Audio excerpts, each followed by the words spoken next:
Азык-түлүктөргө, өзгөчө этке ар дайым суроо талап күч. Жаз жай дебей жылдын 365 күнүндө адамдын эт жегиси келет жана сатып алууга ашыгат. Биз бүгүн ушул темада сүйлөшөбүз. Саламатсыздарбы? Билишибизче, эт азыктары менен иш баштоого өтө деле чоң сумма талап кылынбайт экен. Бизнес тармагын аз да болсо билип калган болсоңуз, аны кошумча каражат тапчу булак катары алып кетсеңиз да болот. Анда экранга жакыныраак келиңиздер, алдыда кененирээк баяндап беребиз. Кайсыл бизнесменден сураба азык-түлүк, тамак-ашка байланыштуу ишкерликти ар дайым актуалдуулугун жоготпойт деп жооп берет. Чындыгында адам өмүр бою тамак-аштарды жегиси келет. Той топур же башка учурларда балким ишкана иштеткен ишкерлер этти дүңүнөн алышы мүмкүн. Аталган бизнеске жакшылап даярданып, бул жаатты тереңирээк билип алган соң гана аралашканыңыз туура. Мал союп, эт сатуу бизнеси бул илгертен келген бизнес болуп эсептелинет. Бул биз рынок экономикасына келе элек маалда, феодалдык курулушта жашаган маалда бул атадан балага кала турган мурас болуп өтө турган кесиптердин бири болот да, касапчы деген сөз.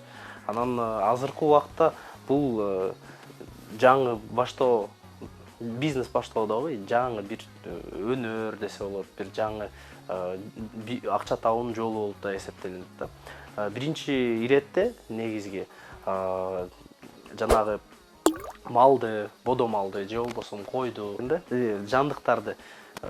жандыктарды алып бере турган, жандыктарды таап, жана оорубаган, мындай адал болгон жандыктарды алып келе турган, поставка кыла турган адам табыш керек. Адам болбосо дагы ошондой система керек. Алып келип силерге сатып өткөрүп, ошону союп, андан кийин же болбосо сойдуруп, шаарыбызда бир нече касапканалар бар, бир нече жерлер бар. Ошол жерден сойдуруп, этин өткөрүү үчүн ошондой жерлерди табыш керек биринчи иретте. Эт сатуу бизнеси кирешелүү тармак. Биринчиден мөмө жемиш эмес, экинчиден базарда дайыма суроо талап бар. Үчүнчүдөн аз акча менен ишкерликти баштоого болот.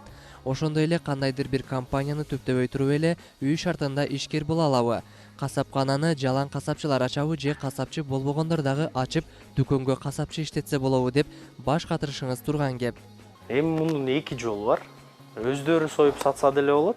Ошол эле убакта же касапканалар бар, шаарда чоң касапканалар бар.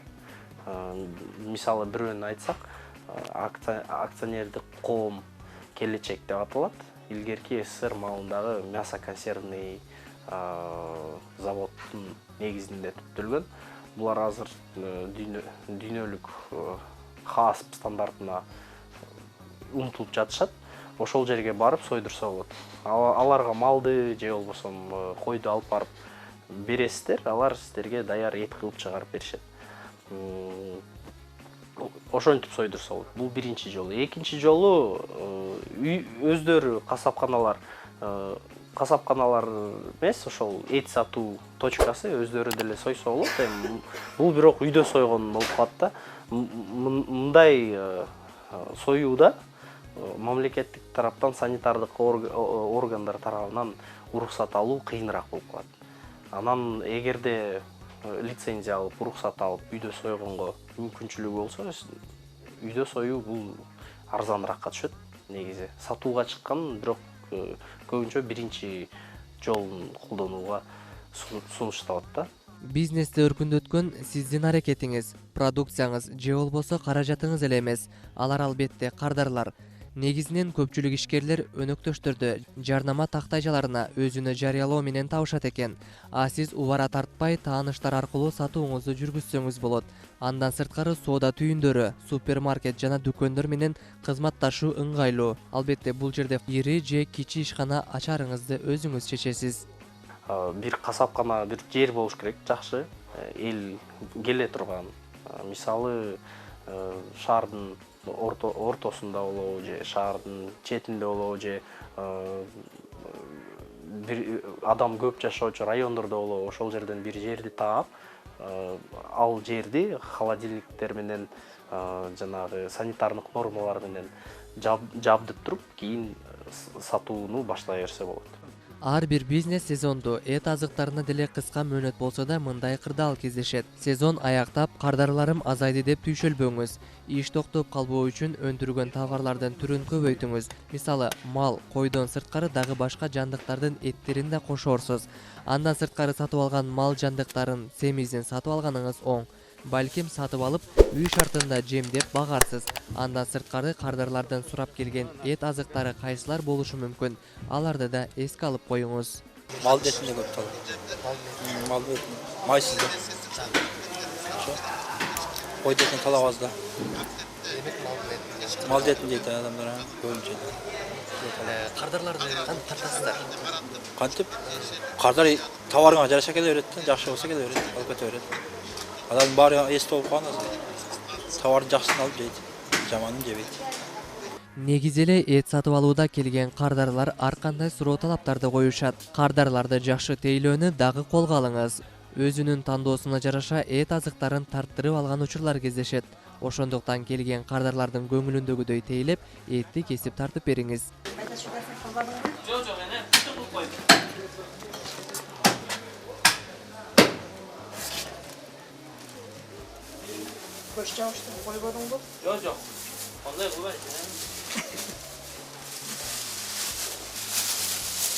Жақшы, кичипейил, байырынан тартпасаң тартып берет, ошо жеринен жакшы тейлегендери. Көчтөрү ham жакшы. Сиз дайым ушул жактан эт аласыз. Мен дайым ушу балардан алып кетем. Эттер жакшы мана хамы жок. Азыр бүйрөк алдым, жигер аламын, коёк аламын, коору жеймиз. О, айланып келдим, ичеде машина алдым. Бүйдө бар да хамы жок, выбор кетти. Сиз сатып жаткан товарыңыз мыкты жана өтүмдүү өндүрүм болуш үчүн сапаттуу жабдыктар жана аны иштете билүү керек. Капчыгыңызга карап алардын түрүн тандап сатып алууга мүмкүн. Эгер аз жамаат менен иш алып барууну кааласаңыз, бардык процесстерди аткара турган жабдыктарды алууга туура келет. Мисалы, эт азыктарын сактоочу муздаткычтар, таза тыккан ыңгайлуу жер жана башка тетиктерди айтсак болот.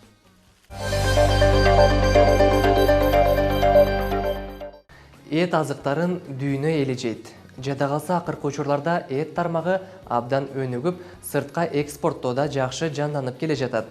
Жада калса тейлгери деле алдуу күчтүү болуп жүрүү үчүн адамдар түрдүү жолдор менен аңчылык кылып, эт азыктары менен азыктанып келген десек болот. Бизнес ачам деп бир чечимге келдиңиз. Алгач ыңгайлуу жерден орун алуу керек.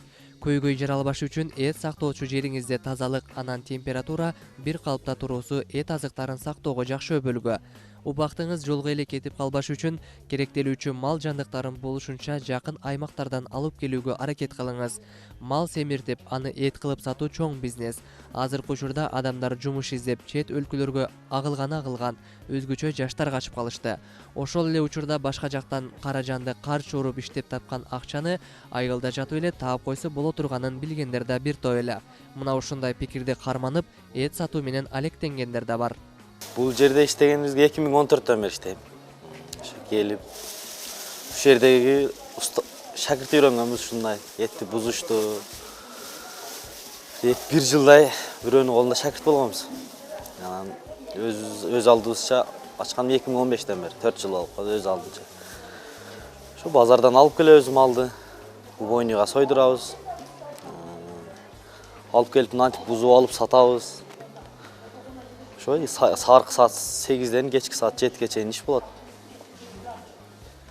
Базардан койду, малды базардан өзүбүз сатып алып келебиз. Келип тындырып сатабыз. Кыйынчылыктар эми көп эле болгон кыйынчылыктар. Ал любой ишти башында кыйынчылык болот. Үйрөнө албай, койду кымбат алып алып, малды кымбат алып алып, малдардын пулун чыгара албай калган күндөр болгон. Эми ар нерсенин кыйынчылыгы болот да. Азыр эми Кудайга шүгүр жакшы. Иш өзүнүн нугунда кетип атат. Бардык эле бизнестин алгачкы этаптары тобокелчиликтер менен катарлаш келет. Ыңгайсыз кырдаалга тушукпоо үчүн эмне кылуу зарыл? Албетте сизге кардарга сатуучу азыктарыңыз өз убагында такай, дайыма келип турушу керек. Аны алдын ала пландап алыңыз. Анткени сиз ишенген мал жандыкты адашып сатып алып же арык мал болуп, эти аз чыгып чыгашага учурап калышыңыз мүмкүн. Ал үчүн сизге иштин көзүн билген адистер керек. Албетте, азыркы учурда деле бардык тамактарыбызга эт кошулат. Демек, сиздин эт сатуу менен эт азыктарым өтпөй калат деп кооптонбосоңуз деле болот.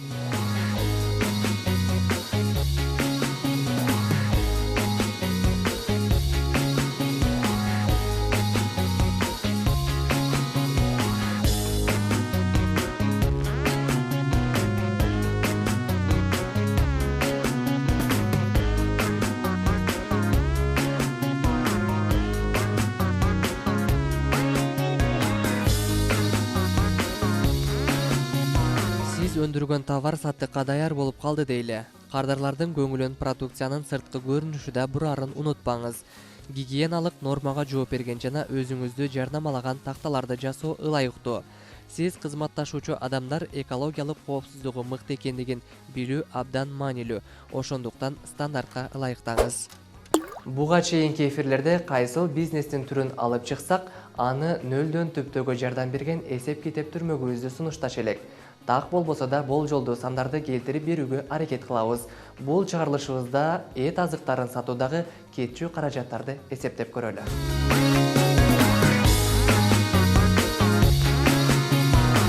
Ижарага алынган имарат 5 квадрат метр 5000 сом. Бир мода мал 50 000 сом. Эгер малды сойдурам десеңиз, ар бир малды 300 сомдон сойдурасыз. Эт сактоочу муздаткыч 35 000 сом. Илгиштер даанасы 50 сомдон. Тараза 1000 сом. Бычак 500 сом. Ремонт иштери 50 000 сом. Тазалык башкоорунда. Ал үчүн кол каптарды колдонууну унутпаңыз. Даанасы 20 сомдон. Жалпы сумма 141 870 сом. Урматтуу көрөрман, бизнес башта программасында келтирилген сандар болжолдуу гана. Эгер ишкерликтин ушул түрүн баштайын деп жатсаңыз, капчыгыңызга карап сандар өзгөрүшү мүмкүн. Бизнестин бул түрүн баштайм дегендер адегенде патент алыш керек. Патент ыктыярдуу жана милдеттүү болуп бөлүнөт. Суммасы ишкердиктин түрүнө карап 350 сомдон 35 000 сомго чейин жетет. Патентти кантип ачат? Кеңири маалыматты графика түрүндө түшүндүрүп беребиз. Алгач жашаган аймагыңыздагы салык кызматына барасыз. Ал жерден бирдиктүү терезе тейлөө борборун табышыңыз керек. Аларга тиешелүү документтерди тапшырасыз. Ыктыярдуу патент үчүн паспорттун көчүрмөсү, бир дана 3-4 өлчөмдөгү сүрөт, салык төлөгөндүгү тууралуу дүмүрчөк, квитанция, жашаган жериндеги стат комитетте катталгандыгы жөнүндөгү куәлүктүн көчүрмөсү, эгер бар болсо. Милдеттүү патент үчүн паспорттун көчүрмөсү, бир дана 3-4 өлчөмдөгү сүрөт, салык төлөгөндүгү тууралуу дүмүрчөк, квитанция, жашаган жериндеги стат комитетте катталгандыгы жөнүндөгү куәлүктүн көчүрмөсү, эгер бар болсо. Лицензиянын көчүрмөсү зарыл болгон учурда. Эгер ушул документтерди алсаңыз, мыйзам чегинде иш жүргүзгөн толук кандуу жеке ишкер болосуз. Ишкерликти өркүндөтүү үчүн эл оозуна алынышыңыз керек. Дагы эмнелер зарыл болушу мүмкүн? Алдыда бул боюнча адис жооп берет. Эт сатууда, мисалы үчүн биздин шаарда кичинекей кеңеште сулпет бөлөкчө кылып сулпет алуу көп касапканаларда жок. Мисалы үчүн же болбосо суп набор деп сөөктөрдү бөлөкчө алуу биздин шаарда азыраак кездешет. Бар, издеп тапсаң. Анан кичинекей кеңеш жаңы бизнес баштоочуларга ошол сулпетти бөлөк кылып, шашлык набор кылып, упаковка кылып, же болбосо сөөктөрдү бөлөк кылып, упаковка кылып, өзүнүн мисалы үчүн касапчынын аты Айбек болсо, Айбектин эти деп бренд жасап, элге атын тааныттырып, буйртмаларды алабыз деп жазып, ошондой ыкмаларды, жаңы ыкмаларды колдонуп сатууга мүмкүнчүлүк бар. Ошолорду колдонуш керек. Аракет кылып ар бир иштин майын чыгарып киреше тапсаңыз болот. Болгону талыкпаган эмгектенүү керектигин айтышат. Урматтуу көрүүчү, биз бул чыгарылышыбызда жеке касапкана ачып, эт сатып киреше табууга болору туурасында бизнес кеңешчилер менен биргеликте кеңири баяндап бердик. Демек, баары өз колуңузда. Аракет кылыңыз жана ишкер болуңуз. Кандай бизнес болбосун, келечеги бар. Ким билет, балким сиз жаңы эле ачкан кичинекей күркө эртең килейген чоң павилонго айланаттыр. Пайдасы көп азыктарга кайсыл учурда болбосун, кардар табыларын унутпаңыз. бардык учурда этти колдонушат. Ошондуктан бизнестин бул түрүн эч качан актуалдуулугун жоготпой келет. Эфирде бизнес башта программасы болду. Ар бир кадамыңызды ийгилик коштосун. Аман туруңуздар.